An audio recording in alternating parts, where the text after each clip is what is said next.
I only water this video kaba but I can share button to Salom Mozia. Okwefuru egu na abua. Okwefuru egu na abua. Ha tiri isi n'ime ite ahụ.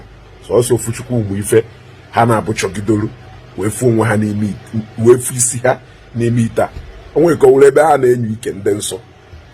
Onwe ka wule ebe ha na-enyo ike ndị nsọ. So Fuchukwu ugbu ife ha chọgidolu wee fu isi ha n'ime ite a. Ha na-asọgharịzi isi. Gbakere m egu na abụọ nke na-ele ide ibe. Egu na abụọ kịta kedu nke na-ele ide ibe.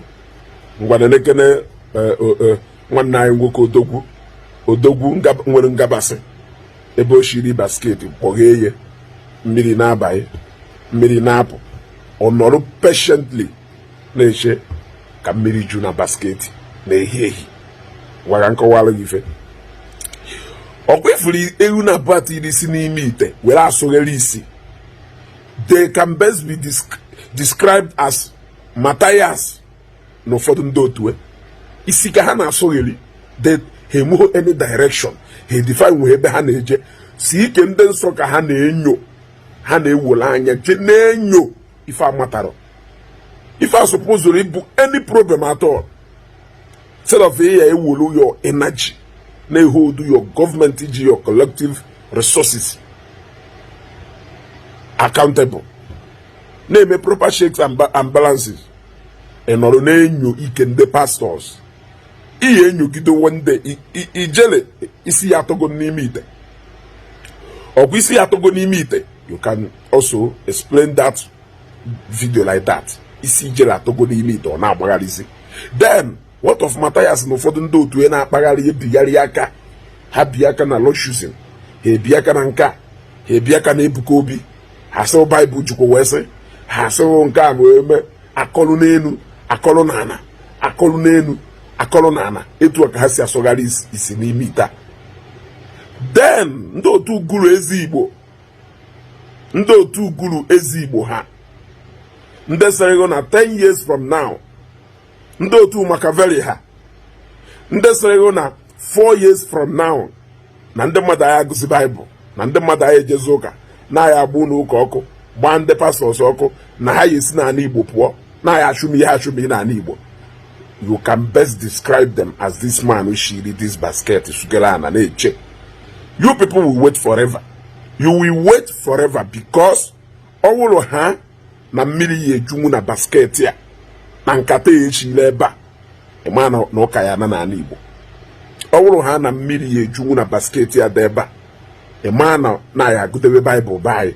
Ọwụrụ ha na mmiri ya eju na basket ya dị ebe a ịma na ndị ụkọchukwu ma ndị pastọ churches Christianity yesi na anyị na mana ọwụlụ na onweghị majik mmadụ nwere ike imegide n'ụwa ka mmiri ju na basket ya eshiri.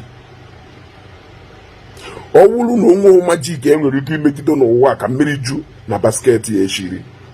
It means that you people are waiting in vain. You people are wasting your energy. You people are wasting your resources. No one when go to eti and what I go because it can only happen. Can only be a nightmare.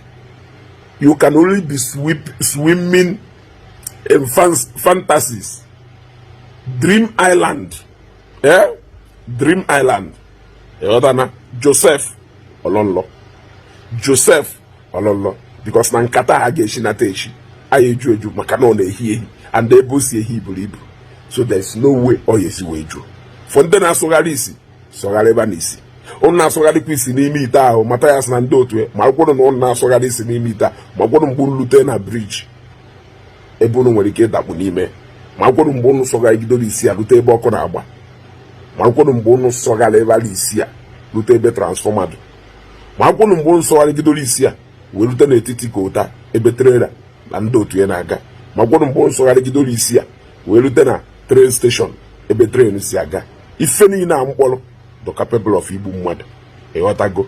Ife niile a mkpọrọ the capable of igbu mmadụ.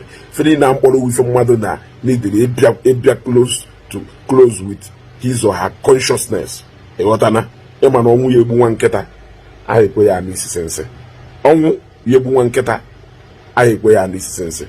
Onye mara asụ ọsọ n'igwe mana ịma ha asụ sụọ n'ana. Imahaso, Sonana. I will always come out from a place of advice.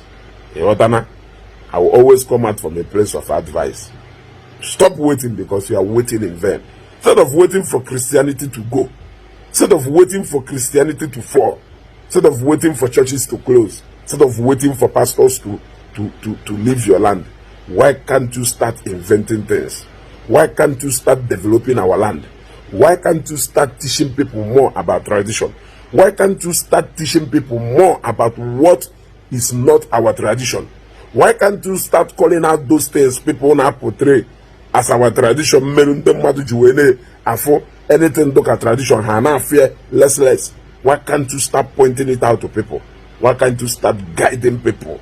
Why can't you start telling people that what Mathias is practicing is not our Omenala? It is not our culture.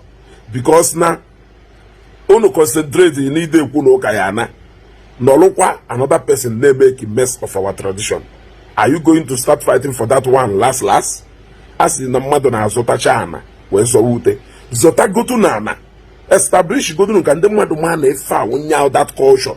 Nanda Nefa Haneme, Nefo for the Wadibi and na East. No block our culture. Nandije walk Keshio Budeme, no block our culture. Ne, Ife culture. Ife Mathias name, a blow culture. Nko Nyakulu, Wase, concentrate in that one. Build Godunu that. Build Godunu like a solid rock so that you can be able to market it to people. You can't be marketing Okuko Kujiri to them what may expect na you go. Only go. Oh, I don't know how when then I'm by why name and product in a market, not drama. So to go to if I own a market. When I need ZT more stress in pushing it to people. Man, all woman can care for sir. All woman can cabra. A lot of you people can end the ebe ijele endre. And that is if I'm not going to go transformer, the go bridge ebe miriji, the go train station, the go kota ebe moto na agba. Nisi na sogari. It can only end one place. It can only end one place. I still remains your favorite Ezeaku. Oye, na pia hammer. Monday hammer at the right place. Dalukun.